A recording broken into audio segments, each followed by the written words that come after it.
may pagdududa ka at naghahanap ka na ng mga senyales sa kinakasama mong lalaki ngayon, kung meron ba siyang ginalaw na ibang babae. Napakahirap nga naman talaga sa sitwasyon na ganyan kapag lalong-lalo na yung lalaki is napakagaling magtago. Tinatago niya yung mga ginagawa niya for the most whole day, at maybe trying to change up a lot of stuff like his words, everything. At ngayong araw na to ang pag-uusapan natin ng mga senyales na kung meron nga ba talagang ginalaw yung partner mong lalaki ngayon. At sana may matutunan na naman po kayo ngayong araw na to sa ating video. Kaya kung bago ka pa lang sa ating video, I do not forget to subscribe muna sa aking channel. Pabutin niyo po ako ng 100,000 followers. At also, pakilike na lang po maya-maya ng video natin pag nagustuhan ninyo itong topic natin. And also, just turn on your notification bell para maging updated ka sa mga ina-upload kong videos every week. At also sa kalagitnaan nga po ng ating video ay meron tayong shoutout section.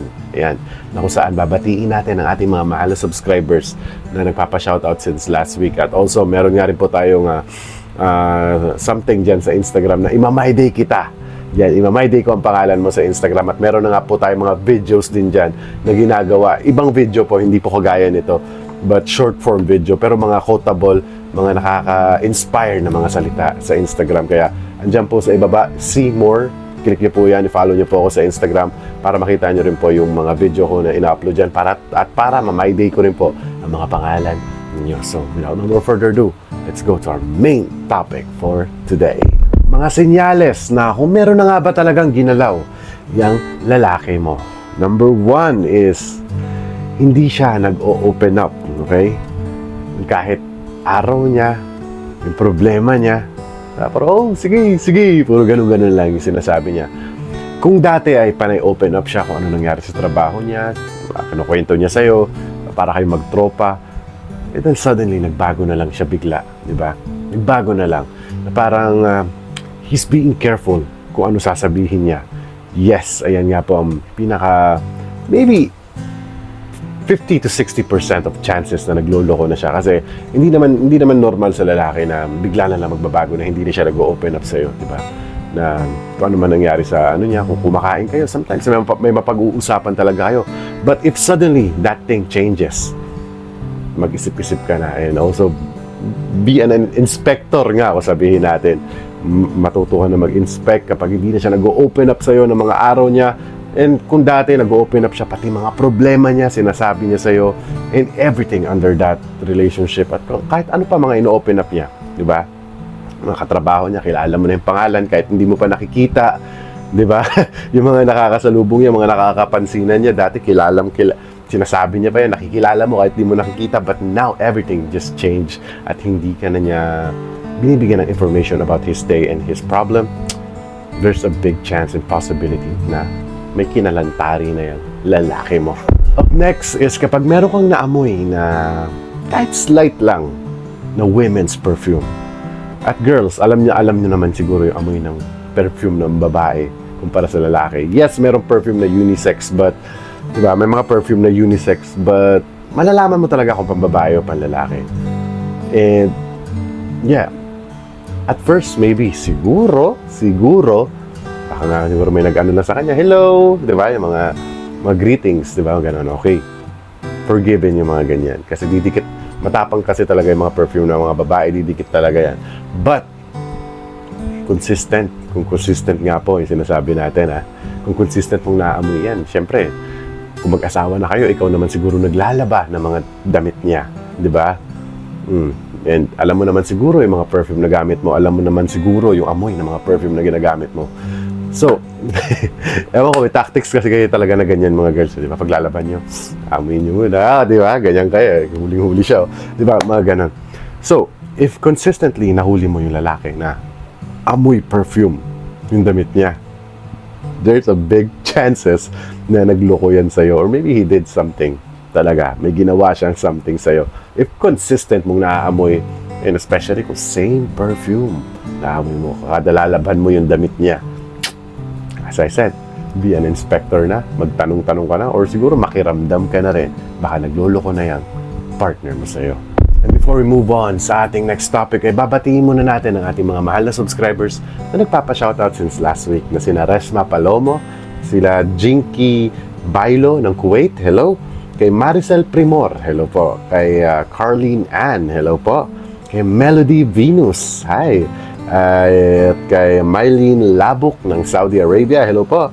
Kay Tay Sessions, hello. At kay Flora Ilar, maraming salamat po once again sa walang sawang panonood dito sa aking channel. At yes, kung gusto niyo nga po mapasama sa ating shoutout section, just keep writing down your comments. Kung may gusto kayong pabati, birthday, kasal, or anniversary, monthsary, or kung gusto niyo batiin yung mga OFW, yung mga mister, yan, isend nyo rin to sa kanya tong video na to para makita niya rin, di ba? Na, uy, sino na naman yung pinapanood mo? Si Yuli. Or kung gusto nyo lang din po marinig yung name ninyo dito na isa-shoutout ko kayo, pwede po. Just keep writing down your comments. And also sa Instagram nga po ulit, mamay-day kita sa Instagram. Tingnan nyo lang po yung Seymour. May mga content din po tayong ginagawa dyan. Mga videos na po tayong ginagawa dyan na for sure magugustuhan nyo po.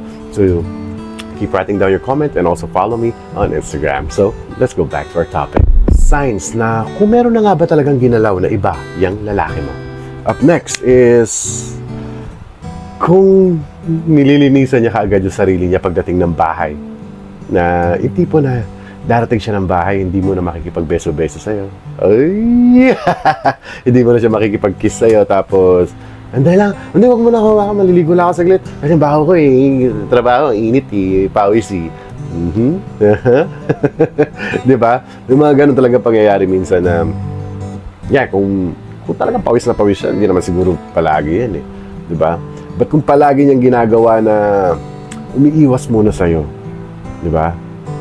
Or maybe there's a specific day talaga na iiwas siya sa'yo na baka may maamoy sa'yo, diba? Baka may alam niyo na, mga buhok, baka may mga dumikit na kung ano-ano na hindi naman related sa trabaho niya. Yes, maglilinis na, mag-shower, magkukuskus, maggagadgad dyan sa loob ng kwarto, sa loob ng CR agad-agad para malinis niya yung sarili niya and before, di ba, makipaglambingan siya sa'yo na parang, that's for sure. That's, I think, about 40 to 50% na may ginawa yung lalaki na yan. Kasi, it's not normal sa lalaki na magmadali naman. Ano ba ako? Mostly mga lalaki pagdating sa bahay, unang ginagawa nila is either magkikiss sa wife nila, yayakap sa wife nila. May ginagawa ko yun. Ba't ka tatakbo ka agad sa CR? Ano tinatago mo, di ba? So, if you notice this kind of behavior sa isang lalaki or sa lalaki mo, try to think. And again, start thinking at mag-investigate. Investigate by tamang term? I don't know. But, mag-inspection ka na. Tingnan mo na maigi at makiramdam ka kung nagloloko na ba yung lalaki na yan. And last but not the least is yung binabaliwala ka na niya. Yes. Yung tipong nawala na yung pag-care niya sa'yo, nawala na yung tipong mag-open up ka, parang wala na siyang pake sa day mo, wala na siyang, diba? Mararamdaman mo yan, girls. Mararamdaman ng mga babae yan na parang wala nang pake yung lalaki sa kanila, minahayaan ka na lang. Kasi nga, meron na siyang ibang, diba? Meron na siyang iba na may pakialam siya doon. Kasi guys cannot give two same energy to the same person. Hindi po namin kayang gawin yan. It's either may pakialam kami sa isa, hindi namin pwede pagsabayan na may pakialam kami pareho kasi nakakapagod nga naman po yan. Nakakapagod po yan. So kung ang lalaki na yan nagpakita sa'yo na parang wala na siyang paki sa'yo, it's either kung pagod ka, pahinga ka lang dyan. Ganun lang sasabihin sa'yo, di ba? Yung mga tipong ganun. Na mag-open up, wala ako sa mood ngayon, huwag mo akong open na ng mga ganyan-ganyan, wala ako sa mood ngayon. You're just telling about yourself at wala na siyang pake. I'm really sad to say na baka meron ng kinakalantari yung lalaki na yan. So once again, inuulit-ulit ko nga po, if you see all of these signs sa lalaki mo, start investigating at pwede magtanong ka na or makiramdam para malaman mo kung nagluloko yung lalaki na yan sa'yo. So once again, sana may natutunan na naman po kayo sa ating topic at kung nagustuhan nyo nga po ang ating topic, please leave me a like. Like nyo lang po yung video and also pag hindi ka pa nakasubscribe, please subscribe para dumami pa po yung family natin dito sa YouTube and also turn on your notification bell para maging updated ka sa mga ina-upload kong videos every week and also keep writing down your comments para ma-shoutout ko kayo for our next week video. Mapasama po kayo sa shoutout. And also, ito nga po pala ang aking Instagram. 3 times ko na pong inulit. Yan ha. Follow nyo po ako sa Instagram. May mga videos na po tayo din again sa Instagram. And also, may My Day section nga rin po tayo dyan. 10 tao na lang po kailangan ko na magpa-follow sa akin. Ima-My Day ko na mga pangalan ninyo as a form of shoutout na rin. And also, para makita nyo rin yung personal life ko dito sa South Korea. So, once again, maraming salamat po sa panonood. At lagi nyo tatandaan, mahal na mahal ko kayo.